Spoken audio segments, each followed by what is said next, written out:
حضرت be be Fatima الزہرا رضی اللہ تعالی عنہا کے ہاتھوں پر چکی چلانے اور دیگر سخت مشقت کے کاموں کی وجہ سے تکلیف ہو گئی تو وہ نبی کریم صلی اللہ علیہ وآلہ وسلم کے پاس خادم حاصل کرنے کی طلب سے گئیں، لیکن نبی کریم صلی اللہ علیہ وآلہ وسلم سے ملاقات نہ ہوئی تو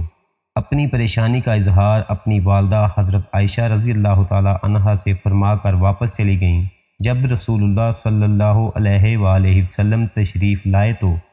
ام المومنین حضرت عائشہ رضی اللہ تعالی عنہا نے ان کو فاطمہ الزہرا رضی اللہ تعالی عنہا کا پیغام دیا تو رسول اللہ صلی اللہ علیہ وآلہ وسلم حضرت بی بی فاطمہ الزہرا رضی اللہ تعالی عنہا کے گھر تشریف لے گئے اور سیدنا فاطمہ الزہرا رضی اللہ تعالی عنہا اور سیدنا حضرت علی رضی اللہ تعالی عنہا سے فرمایا، کیا میں تم دونوں کو اس سے بھی زیادہ خیر والی چیز نہ سکھا دوں؟ اور وہ یہ ہے کہ جب تم دونوں اپنے بستر پر جاؤ تو 34 مرتبہ اللہ اکبر پڑھ لینا اور 33 مرتبہ سبحان اللہ پڑھ لینا اور 33 مرتبہ الحمدللہ پڑھ لینا۔ یہ تم دونوں کے لیے خادم سے زیادہ خیر والا عمل ہے۔ نبی کریم صلی اللہ علیہ وآلہ وسلم ایک مرتبہ سفر غزوہ سے واپس تشریف لائے۔ آپ نے مسجد میں جا کر 2 رکعت نماز پڑھی اور آپ کو یہ بات پسند تھی کہ سفر سے واپسی پر پہلے مسجد میں جائیں اور اسی میں 2 رکعت نماز پڑھیں، پھر حضرت بی بی فاطمہ الزہرا رضی اللہ تعالی عنہا کے گھر جائیں اور ازواج مطہرات کے گھروں میں جائیں۔ چنانچہ ایک مرتبہ سفر سے واپس آئے تو اپنی ازواج مطہرات کے گھروں سے پہلے حضرت بی بی فاطمہ الزہرا رضی اللہ تعالی عنہا کے گھر تشریف لے گئے تو حضرت بی بی فاطمہ الزہرا رضی اللہ تعالی عنہا نے اپنے گھر کے دروازے پر آپ کا استقبال کیا اور آپ کے چہرہ نور اور آنکھوں کا بوسہ لینے لگیں اور رونے لگیں تو نبی کریم صلی اللہ علیہ وآلہ وسلم نے استغفر اللہ فرمایا، کیوں رو رہی ہو؟ انہوں نے عرض کیا، یا رسول اللہ صلی اللہ علیہ وآلہ وسلم، آپ کی یہ حالت دیکھ کر رو رہی ہوں کہ آپ کا رنگ سفر کی مشقت کی وجہ سے بدل چکا ہے اور آپ کے کپڑے پرانے ہو گئے ہیں۔ یہ سن کر آپ نے فرمایا، اے فاطمہ، اللہ تعالیٰ نے تمہارے باپ کو ایسا دین دے کر بھیجا ہے جس کو اللہ روئے زمین کے ہر پکے اور کچے گھر میں اور ہر خیمے میں ضرور داخل کریں گے۔ جو سلام میں داخل ہوں گے وہ عزت پائیں گے اور جو داخل نہیں ہوں گے وہ ذلت پائیں گے، اور دنیا کے جتنے حصے میں رات پہنچتی ہے اتنے حصے میں یہ دین بھی پہنچ جائیں گے، یعنی ساری دنیا میں پہنچا کر رہیں گے۔ حضرت بی بی فاطمہ الزہرا رضی اللہ تعالی عنہا کی تانگ دستی۔ حضرت علی رضی اللہ تعالی عنہ نے فرمایا کہ کئی دن ایسے گزر جاتے کہ نہ ہمارے پاس کوئی چیز تھی اور نہ ہی نبی کریم صلی اللہ علیہ وآلہ وسلم کے پاس کوئی چیز تھی۔ میں گھر سے باہر نکلا تو مجھے راستے میں 1 دینار پڑا ہوا ملا۔ تھوڑی دیر میں سوچتا رہا کہ اسے اٹھا لوں یا نہ اٹھاؤں، لیکن بالآخر میں نے اسے اٹھا لیا، کیونکہ کئی دنوں کے فاقے کی وجہ سے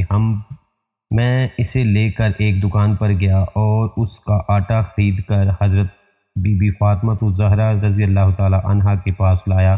اور میں نے کہا، اس سے گوندھ کر روٹی پکاؤ۔ چنانچہ وہ آٹا گوندھنے لگی۔ بھوک کی وجہ سے ان کی کمزوری کا یہ حال تھا کہ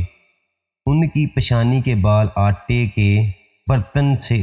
ٹکرا رہے تھے۔ پھر انہوں نے روٹی پکائی،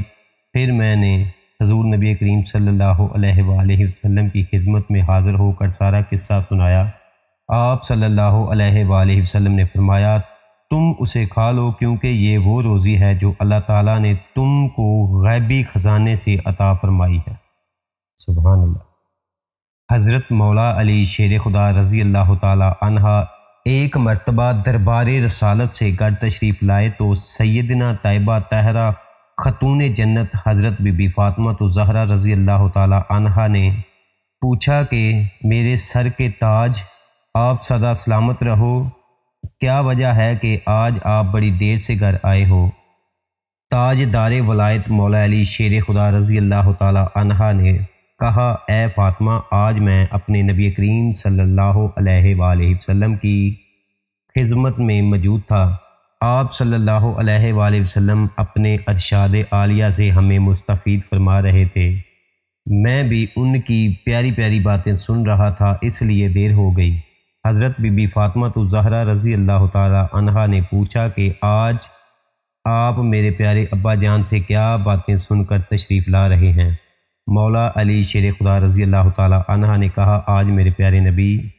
حضرت محمد صلی اللہ علیہ وآلہ وسلم نے حضرت سلیمان علیہ السلام کی بیٹی کے جہیز کا بھی ذکر کیا۔ حضرت سلیمان علیہ السلام نے اپنی پیاری بیٹی کو جہیز میں ایک ایسا جوتا دیا تھا جس پر جوہرات جڑے ہوئے تھے، اور اپنے داماد کو ایک تاج جس میں ہیرے اور موتی لگے ہوئے تھے۔ حضرت بی بی فاطمہ الزہرا رضی اللہ تعالی عنہا نے جب یہ بات سنی تو دل میں خیال آیا کہ میرے شوہر نے یہ بات شاید اس لیے دہرائی ہے کہ حضرت سلیمان علیہ السلام نے اپنی بیٹی کو جہیز میں بہت کچھ دیا تھا اور میرے جہیز میں بڑا مختصر سامان تھا۔ چنانچہ حضرت مولا علی شیر خدا رضی اللہ تعالی عنہ جب رات کو سوئے تو خواب میں کیا دیکھتے ہیں کہ حضرت بی بی فاطمہ الزہرا رضی اللہ تعالی عنہ جنت میں ایک اعلیٰ مقام پر ہیں اور نورانی تخت پر جلوہ فروز ہیں، اور ہزاروں حوریں آپ کی غلامی میں کھڑی ہوئی ہیں، اور ان میں سے ایک لڑکی جس کا حسن و جمال بے مثال اور شان و شوکت روحوں کے حسن و جمال پر غالب آ رہا ہے، اور بہت سارے ہیرے جوہرات پہنے ہوئے کھڑی ہے، اور بار بار خاتون جنت حضرت بی بی فاطمہ الزہرا رضی اللہ تعالی عنہا کی طرف دیکھ رہی ہے کہ آپ رضی اللہ تعالی عنہا اس کی طرف ایک نظر ہی ڈال لیں۔ حضرت مولا علی شیر خدا رضی اللہ تعالی عنہا نے پوچھا، یہ کون ہے لڑکی؟ تو سیدنا حضرت بی بی فاطمہ الزہرا رضی اللہ تعالی عنہا نے فرمایا کہ یہ حضرت سلیمان علیہ السلام کی بیٹی ہے۔ شکریہ۔